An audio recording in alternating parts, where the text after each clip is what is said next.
안녕하세요. 이번 시간에는 이상의 작품 날개 함께 공부해 보도록 합시다.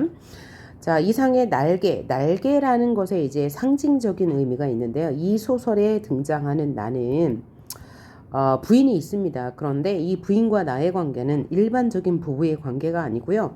나가 현실에서 돈을 버는 사람이고 나는 지식인인데 무기력하게 하루하루를 빈둥거리면서 무의도식하는 사람으로 그려져요.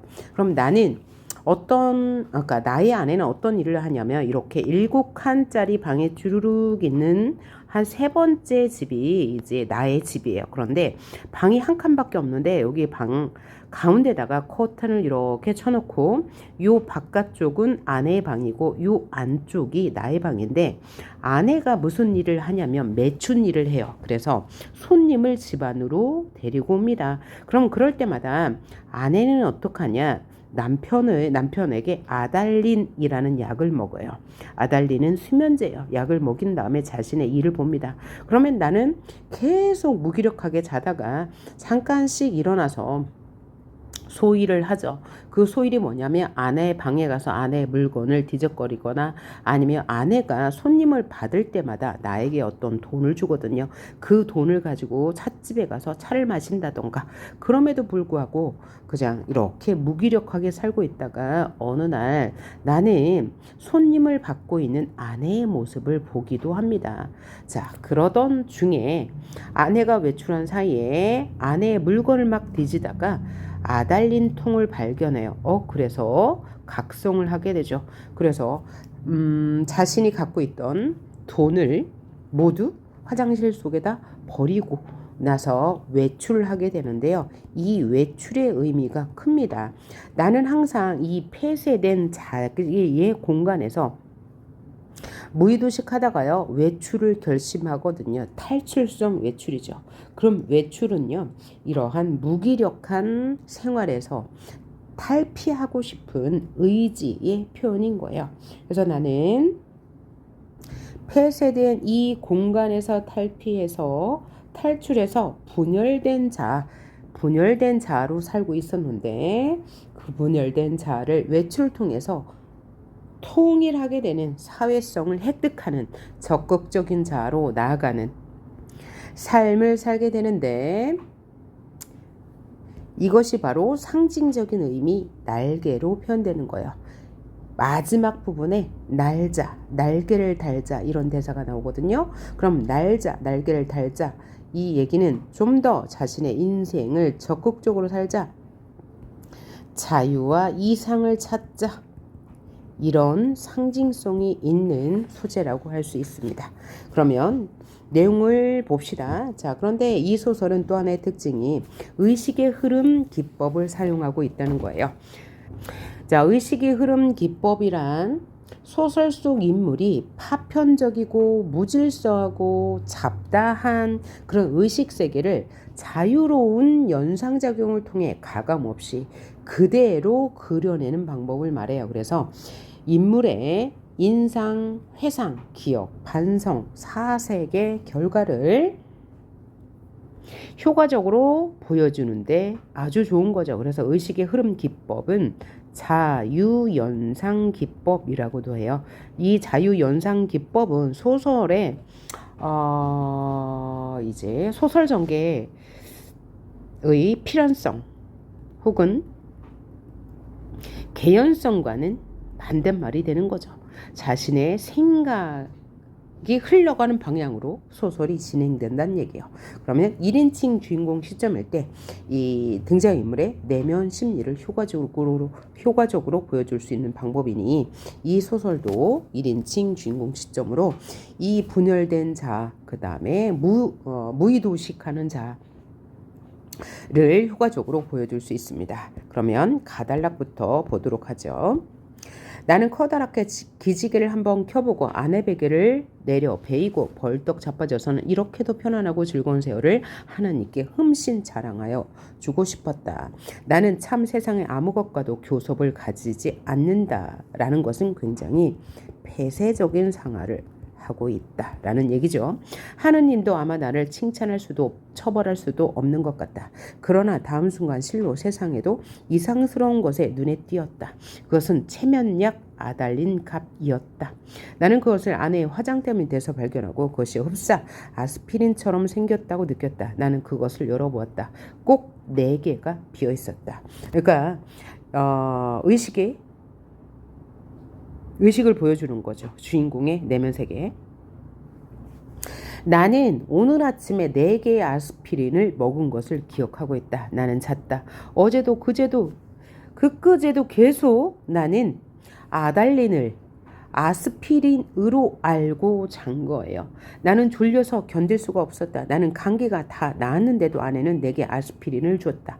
내가 잠이 든 동안에 이웃에 불이 난 일이 있었다. 그때도 나는 자느라고 몰랐다. 그래서 굉장히 위험하게도 계속 잠만 잔 상황이네요. 자, 이렇게 나는 잤다. 나는 아스피린으로 알고 그럼 한 달 동안을 두고 아달린을 먹어온 것이다. 이것은 좀 너무 심하다. 벼랑간 아득하더니 하마터면 나는 까무러칠 뻔했다. 나는 그 아달린을 주머니에 넣고 집을 나갔다. 왜 나간 거예요? 충격 때문에. 아내가 나를 속였다는 충격에 휩싸인 거죠. 그리고 산을 찾아 올라간다.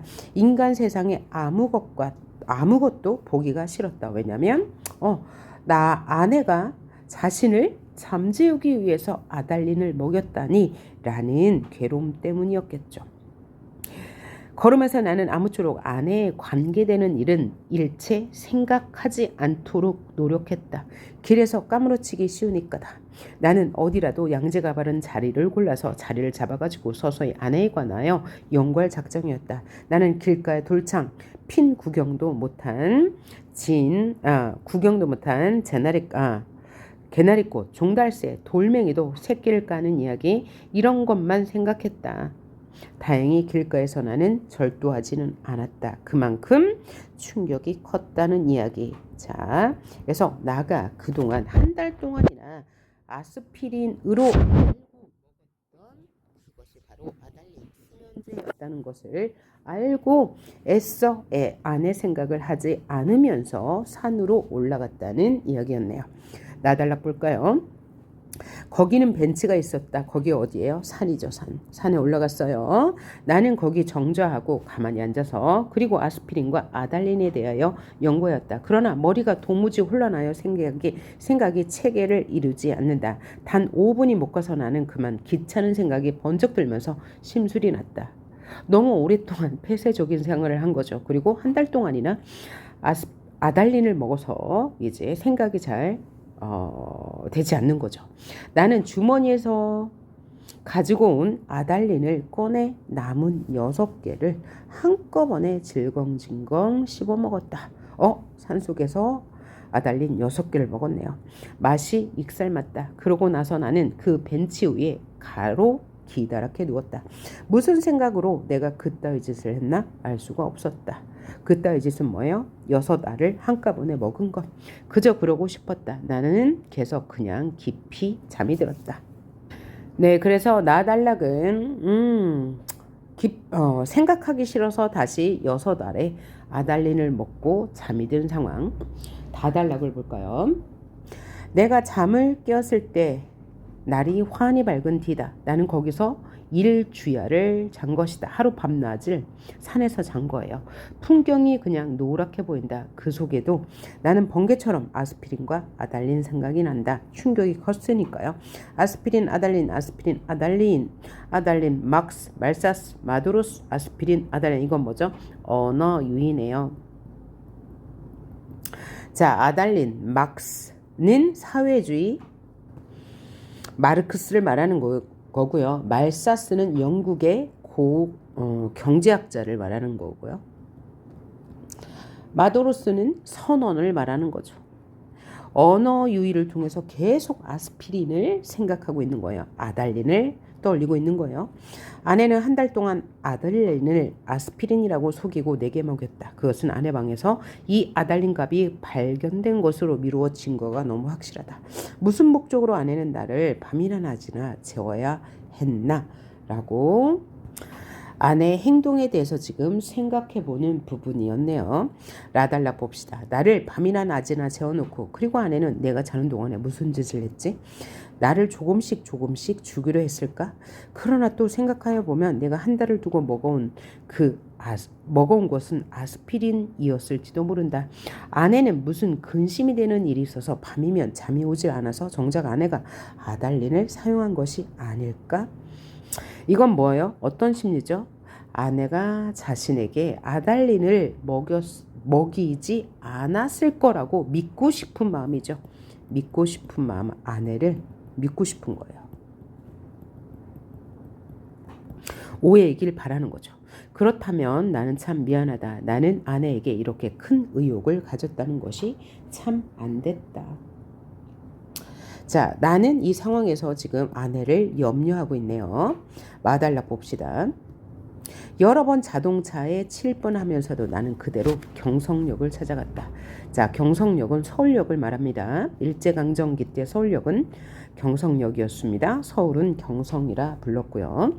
빈자리와 마주 앉아 이 쓰디쓴 입맛을 거두기 위하여 무엇으로나 입가심을 하고 싶었다. 커피 좋다. 그러나 커피를 떨리는 거 보니 이분은 지식인 임이 확실하네요. 그러나 경성역 홀에 한 걸음 들여놓았을 때 나는 내 주머니에 돈이 한 푼도 없는 그것을 깜빡 잊었던 것을 깨달았다. 자, 이 행동을 보니까 나는 그동안 얼마나 계획 없이 무의도식하며 살아왔는지를 알 수 있네요. 나는 어디선가 그저 맥없이 머뭇머뭇하면서 어쩔 줄을 모를 뿐이었다. 얼빠진 사람처럼 그저 이리 갔다 저리 갔다 하면서 나는 어디로 드립다 쏘다녔는지 하나도 모른다. 드립다는 마구라는 뜻입니다. 다만 몇 시간 후에 내가 미스코시 옥상에 있다는 것을 깨달았을 때는 거의 대낮이었다. 미스코시 옥상, 여기는 백화점이에요. 그러니까 일제강점기인데도 일본에 의해서 근대화되었음을 알 수 있는 소재네요. 나는 거기 아무데나 주저앉아서 내 자라온 26회를 회고하여 보았다. 몽롱한 기억 속에서 이렇다는 아무 제목도 불그러져 나오지 않았다. 아무 제목도 나오지 않았다. 그동안 의미 없는 삶을 살았음을 알 수 있네요. 무의도식하면서 살았으니까요.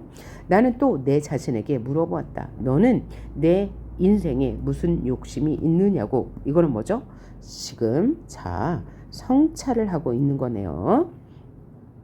자, 그러나 있다고도 없다고도 그런 대답은 하기가 싫었다. 나는 거의 나 자신의 존재를 인식하기조차 어려웠다. 이를 통해서 자신이 얼마나 무기력한 삶을 살고 있었는지를 보여주는 거죠. 무기력한 삶을 살았음을 보여주는 거예요. 자, 그래서 자아성찰 해봤네요. 자신이 얼마나 무기력한 삶을 살았는지 지금 생각해보고 있습니다. 봐달락 볼게요. 허리를 굽혀서 나는 그저 금붕어를 들여다볼 뿐이었다. 인물은 지금 어디 있어요? 미스코시 옥상에 있습니다. 옥상에 수족관이 있었나 봐요. 금붕어를 들여다보고 있었다. 금붕어는 참 잘들도 생겼다. 작은 놈은 작은 놈대로, 큰 놈은 큰 놈대로 다 싱싱하니 보기 좋았다. 내리비치는 5월 햇살에 금붕어들은 그릇바탕에 그림자를 내려뜨렸다. 지느러미는 하늘 손수건을 흔드는 흉내를 낸다. 나는 이 지느러미 수요를 헤어보기도 하면서 굽힌 허리를 좀처럼 펴지 않았다. 등허리가 따뜻했다. 자, 움직이는 금붕어를 한참 동안 바라보고 있는데요. 이것은 굳어있던 이 인물의 의식을 깨워주는 역할을 하네요. 그리고 나서는 등허리가 따뜻했다라고 했으니까 삶의 의지를 되찾았다 혹은 삶에 대한 의욕을 느꼈다라고 볼 수 있네요. 따뜻해졌어요. 온기가 있었습니다. 나는 또 회탁의 거리를 내려다보았다. 회탁의 거리는 뭐냐면 회색빛의 거리예요. 그러니까 도시를 말하는 거죠. 그런데 도시를 회색빛의 거리라고 했으니까 이 도시에 대한 거부감이 있음을 알 수 있어요. 거기서는 피곤한 생활이 있고 금붕어 지느러미처럼 흐득흐득 허비적거렸다. 눈에 보이지 않는 끈적끈적한 줄에 엉켜서 헤어나질 못한다. 누가요? 도시인들이요. 그래서 도시에 대한 부정적 인식을 보여주고 있네요. 나는 피로와 공복 때문에 무너져 들어가는 몸뚱이를 끌고 그 회탁의 거리 속으로 섞여가지 않을 수 없다 생각하였다. 그래서 바달락은 미스코시 옥상에서 느끼는 삶에 대한 생각 정도로 정리하시면 될 것 같고요. 4단락 볼까요? 나서서 나는 어디 미스코시 옥상에서 나왔어요. 또 문득 생각하여 보았다. 이 발길이 지금 어디로 향하여 가는 것인지를. 그때 내 눈앞에는 아내의 모가지가 벼락처럼 내리쳤다. 아내의 생각이 또 떠올랐다는 거죠. 아스피린과 아달린에 대한 생각이요. 우리들은 서로 오해하고 있느니라. 설마 아내가 아스피린 대신에 아달린의 정량을 나에게 먹여왔을까? 나는 그것을 믿을 수가 없다. 아내가 대체 왜 그럴 까닭이 없을 것이니? 그러면 나는 날밤을 새면서 도적질을 혹은 계집질을 했나? 아내에게 무슨 잘못을 했나? 생각하는 거죠. 정말이지 아니다. 우리 부부는 숙명적으로 발이 맞지 않는 절름발이인 것이다. 나와 아내는 맞지 않는다. 화합이 될 수 없는 부부 관계임을 깨달은 거죠.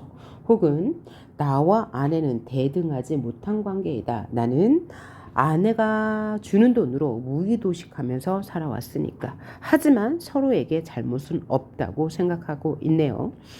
내가 아내나 제 거동에 로직을 붙일 필요는 없다. 논리를 붙일 필요가 없다. 변해할 필요도 없다. 변명할 필요도 없다. 사실은 사실대로, 오해는 오해대로 그저 끝없이 발을 절룩거리면서 세상을 걸어가면 되는 것이다. 아내와 나 사이에 어떤 논리나 이유, 해명 이런 것은 필요하지 않다. 그냥 그렇게 맞지 않는 대로 살면 된다라고 생각하네요. 그렇지 않을까? 그러나 나는 이 발길이 아내에게로 돌아가야 옳은가? 이것만은 분간하기가 어려웠다. 가야 하나? 그럼 어디로 가야지? 어디로 가야 하지? 지금 갈등하고 있는데요. 이때 뚜하고 정오의 사이렌 소리가 울렸다. 사람들은 모두 내 활개를 펴고 닭처럼 푸드덕거리는 것 같고 온갖 유리와 강철과 대리석과 지폐와 잉크가 부글부글 끓고 수전을 떨고 하는 것 같이 움직이는 것 같았다. 굉장히 생동감을 느꼈다라는 거죠. 그야말로 현란한 극한의 정오다. 그래서 이 부분에서 나는 세상에 대한 활력을 느끼고 있네요. 무엇을 계기로요? 정오의 사이렌 소리를 계기로요. 그야말로 현란한 극한의 정오, 오전과 오후를 경계로 새로운 세계로 탈출할 수 있다는 생각이네요. 새로운 세계로 출발할 수 있을 것 같은 느낌을 현란을 극한 정오라고 표현했고요. 나는 불현듯이 겨드랑이가 가렵다. 아하, 그것은 내 인공의 날개가 돋았던 자국이다. 날개. 오늘은 없는 이 날개. 머릿속에는 희망과 야심의 말소된 페이지가 딕셔너리 넘어가듯 번뜩였다. 자, 여기를 잘 봐야 될 것 같아요. 오늘은 없지만 내 머릿속에는 희망과 야심의 말소된 페이지. 그러니까 뭐야? 예전에는 희망과 야심이 있었다는 거죠. 그래서 이 희망과 야심을 펼치면 날개를 펼 수 있다고 생각하는 삶의 활력이 살아난 거죠. 희망과 야심이 살아난 거고요. 적극적 태도로 바뀌었다는 걸 알 수 있어요. 나는 걷던 걸음을 멈추고 그리고 어디 한번 이렇게 외쳐보고 싶었다. 날개야 다시 돋아라. 날자 날자 날자 한 번 더 날잡구나. 한 번 더 날아보자. 자, 정오 사이렌 소리를 계기로 의식이 활성화되면서 의식이 바뀌면서요. 나가 다시 활기찬 삶을 살고자 하는 간절한 염원을 드러낸 말이었네요. 자, 그래서 이 소설은요, 의식의 흐름 기법대로 표현한 실험주의 소설이라고 할 수 있고요. 또 하나는 나와 아내의 관계가 비정상적인 관계죠. 이것을 통해서 이 아내는 이제 남편이 있음에도 그 방에 데려와서 매춘의 일을 하는 비윤리적인 생활을 하는 인물이고, 그럼에도 불구하고 나는 무의도식하면서 살고 있어요. 그러므로 이렇게 왜곡된 모습으로 살아가는 당대 사람들의 모습을 통해서 정상적인 사고로 살아갈 수밖에 없었던, 정상적인 사고로는 살 수 없었던 그 일제 강점기에 여러 그 문제점들을 드러낸 소설이라고도 할 수 있겠습니다. 자, 그러면 문제를 풀어보도록 하죠. 17번, 이 글의 내용과 거리가 먼 것은? 이라고 했는데요. 1번, 아내는 불면증에 시달려서 아달린을 복용하고 있었다가 아니고, 자, 여기 인물이 상상한 거죠. 내가 혹시 불면증에 시달려서 아내가 먹던 게 아니었을까? 라고 추측해 본 거지 실제는 아니었고요. 2번, 나는 벤치에서 다량의 아달린을 먹고 의식을 잃고 하루 밤낮을 꼬박 잤습니다. 나는 아달린을 감기약으로 생각하고 한 달 동안 먹었어요. 그런데 사실을 알게 되고 분노의 충격을 받았죠. 나는 산을 찾아 올라가며 아내에 대한 생각을 하지 않으려 노력했죠. 나는 아달린갑을 발견하고 아내가 준 아스피린에 의구심을 품게 되었죠. 자, 다음 문제. 보기를 참고할 때 나에 대한 아내의 행동을 표현하기에 가장 적절한 사자성어는 뭘까?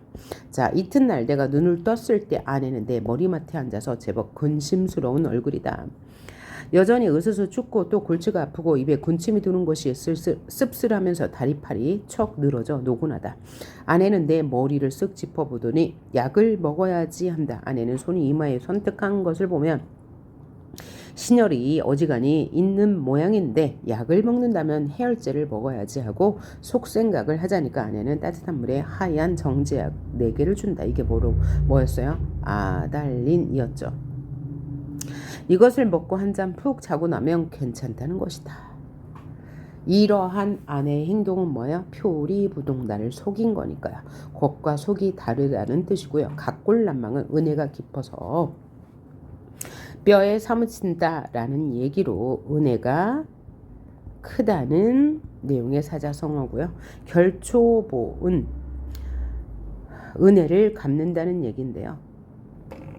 죽은 뒤에라도 갚아야 할 은혜라는 뜻인데 예전에 이런 일이 있었다고 합니다. 진나라의 위가가 아버지가 세상을 떠난 후에 서모, 그죠? 새엄마죠?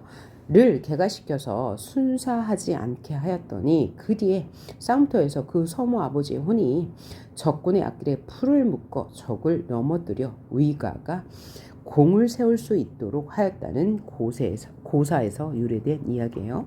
세옹지마라는 것은 인생이라는 것은 하도 변화가 많아서 예측하기가 어렵다. 그래서 인생의 변화무쌍함을 이르는 말이죠. 얘도 이제 고사가 있죠. 옛날에 세옹이 기르던 말이 오랑캐 땅으로 달아나서 노인이 낙심하였대요. 그런데 그 말이 준말을 한 피를 끌고 와서 그 덕분에 훌륭한 말을 얻게 되었다고 합니다. 그런데 아들이 그 준말을 타다가 떨어져 다리가 부러졌대요. 그래서 노인이 다시 낙심하였다고 합니다. 그로 인해서 아들이 전쟁에 끌려나가지 않고 죽음을 면할 수 있다는 이야기에서 유래되었어요. 그래서 인생의 변화무쌍함을 나타내는 말이었고요. 표리부동, 겉과 속이 다르다라는 뜻이고요. 전전반측은 누워서 이리저리 어깨를 뒤척이면서 잠을 못 이루어요. 그래서 근심이 많음을 나타내는 사자성어입니다. 그 다음 19번 기억의 이유로 가장 적절한 것은 그랬는데 기억이 인간 세상에 아무것도 보기 싫었다라고 하면서 그 단락의 내용이 뭐냐면 우연히 이 인물이 아달린 통을 발견하고 자신이 그동안 한 달 동안 먹은 것이 아달린 수면제임을 안 순간입니다. 그러면 답이 뭐겠어요? 골라보시면 될 것 같고요. 20번 니은과 같이 행동한 이유는 무엇인가? 라고 했는데요. 자, 그 사실을 알고 나서 산에 올라가서 6개의 아달린을 한꺼번에 먹은 것, 그렇게 행동한 이유가 무엇인지 물어봤네요. 그죠? 아내 행동에 대한 분노 때문이겠죠. 그 다음 아스피린을 의식세계, 아달린을 무의식세계로 지시하는 것으로 이해해 볼 때 A의 기능은 무엇이냐?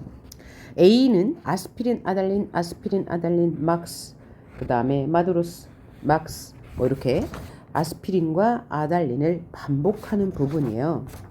그러면 아스피린과 아달린이라는 발음의 유사성을 통해서 아스피린은 의식의 세계, 아달린은 무의식의 세계를 교차하며 교차하는 나의 의식을 보여준다라고 하면 되겠네요.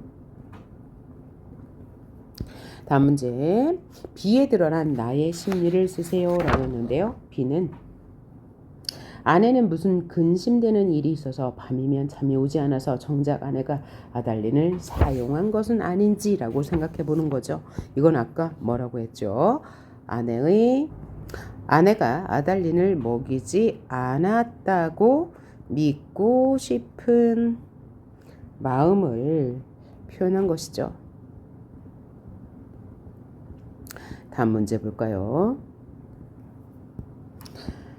이 글에 나타난 설명으로 가장 적절한 것은 1번 인물 간의 갈등을 통해 주제를 제시한다. 여기서는 인물의 내적 갈등만 있었죠. 인물 간의 갈등은 없었네요. 2번 현재형의 서술로 사건의 생동감을 불어넣는다.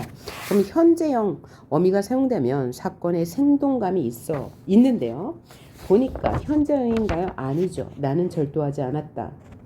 무슨 짓을 했나 과거 시제를 사용했으므로 아니고요.